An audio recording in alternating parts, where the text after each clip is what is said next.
Hello, dear friends. Welcome to the very first episode of The Military World. I'm Gene, and I'm thrilled to have you with me as we dive into the latest military news and analysis. In our very first episode, we'll dive into Israel's preparations for what many consider a decisive action against the Lebanese terrorist group, Hezbollah. What can we anticipate from this unfolding situation? Will Lebanon transform into a new Gaza Strip? On October 8th, 2023, just one day after a horrific terrorist attack by Hamas, which left over 1,200 dead and 250 kidnapped in Israel, Hezbollah issued a chilling statement. They declared their intent to attack northern Israel from Lebanon. Their leader, Hassan Nasrallah, announced that these assaults would utilize rockets and missiles. And since then, Hezbollah has launched an estimated 7,000 rockets toward northern Israel. This escalation forced 70,000 Israeli civilians to evacuate from villages and small towns within 5 kilometers of the Lebanese border, leaving their homes abandoned and desolate. As Israel launched its offensive in Gaza to eliminate Hamas, the Israel Defense Forces feared a potential ground assault from Hezbollah in the north. Consequently, Israel deployed tens of thousands of soldiers to prepare for any possible attack. Despite the constant threats, Hezbollah has continued its strategy of indiscriminate rocket and missile attacks targeting civilian areas. As I've highlighted in previous videos, Hezbollah is significantly larger and better armed than Hamas. Established by Iran in 1982, it was part of a mission to spread the Islamic Revolution throughout the Middle East, which took power in Iran in 1979. From the beginning, Hezbollah has had a robust political agenda, and although it hasn't established a theocratic regime in Lebanon like that of Iran, it currently holds about 12% of the seats in the Lebanese parliament. Yet it is Hezbollah's military capacity that poses a substantial threat to Israel. With an estimated 100,000 fighters and tens of thousands of rockets and missiles, Hezbollah's arsenal is reportedly 7 to 8 times the size of Hamas's. This immense power has resulted in significant confrontations with Israel, the last major conflict occurring from July 12th to August 14th, 2006. During this period, Hezbollah terrorists invaded Israel, killing several soldiers and kidnapping 2, taking them back to Lebanon. Israel's response was a swift invasion of Lebanon, resulting in hundreds of casualties and thousands of injuries.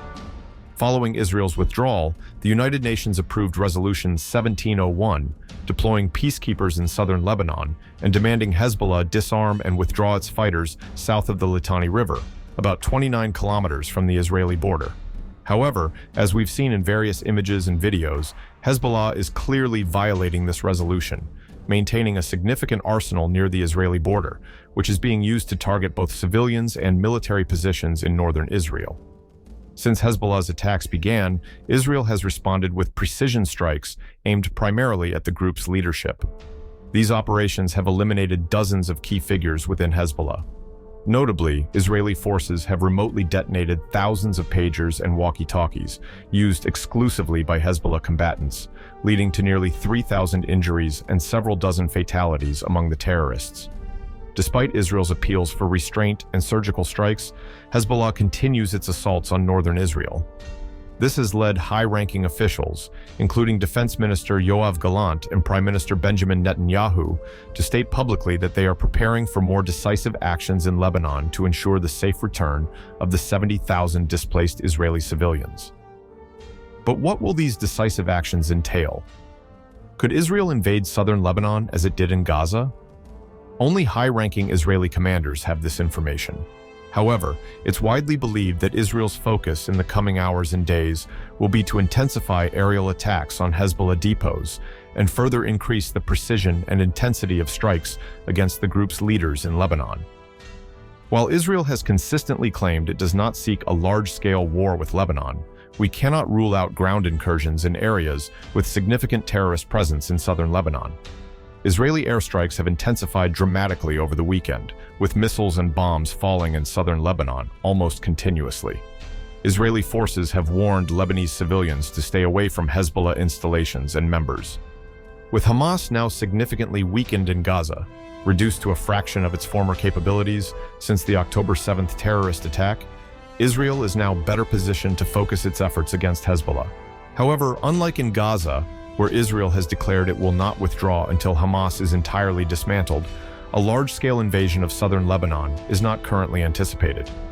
Israel simply wishes for Hezbollah to respect UN Resolution 1701 and retreat to the north of the Litani River, stopping attacks on Israeli towns and villages along the border. If Hezbollah continues its assaults and disregards the UN resolution, Israel will have no choice but to conduct incursions into Lebanese territory to expel them. If you found this analysis insightful and want to keep up with our future content, don't forget to subscribe to The Military World and hit the notification bell. Join our growing community of informed viewers who are eager to understand the complexities of global geopolitics. Thank you for watching, and we look forward to bringing you more engaging and informative content in our upcoming videos. See you next time.